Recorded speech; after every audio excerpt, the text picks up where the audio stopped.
وَدَّتْ طَائِفَةٌ، اور اہل کتاب میں سے تمنا کرتا ہے پورا گروہ من اہل الکتاب، اہل کتاب میں سے یعنی یہودیوں کا پورا گروہ یہ تمنا کرتا ہے لو یضلونکم، کسی طرح تمہیں گمراہ کر دیں، کسی طرح تم پٹڑی سے اتر جاؤ، کسی طرح تم صحیح راہ کو چھوڑ دو.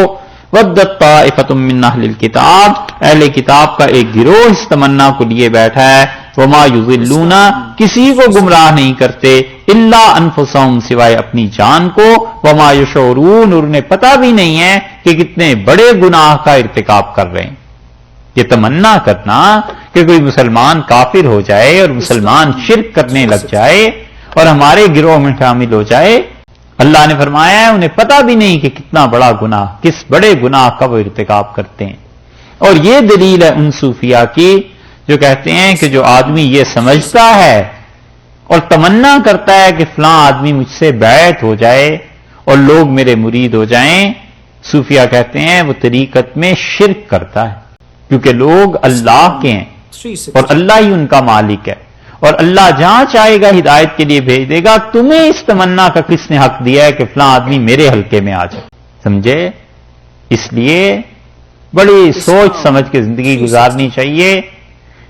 جتنے مقتدی کم ہونا، امام سے اگر نماز میں غلطی ہو جائے تو مقتدی جتنے کم ہو اتنا ہی سکھ رہتا ہے.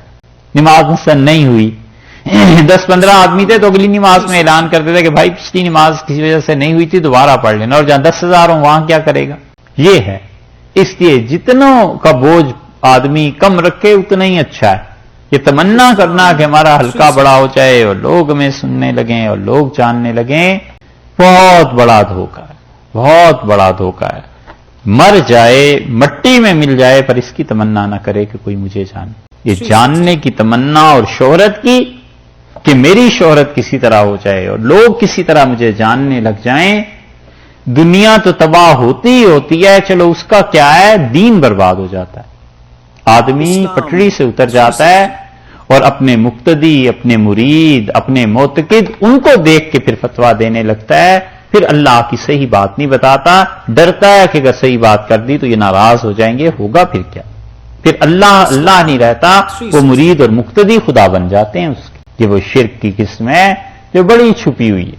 اس لیے اللہ نے فرمایا کہ یہ تمنا کرتے ہیں اہل کتاب لو یضلونکم، کسی طرح تمہیں گمراہ کر دیں، اپنے دین پہ لے آئیں. وما یضلون الا انفسهم، سوائے اپنی جان کے کسی کا نقصان نہیں کرتے، کسی کو گمراہ نہیں کرتے. وما یشعرون، انہیں شعور بھی نہیں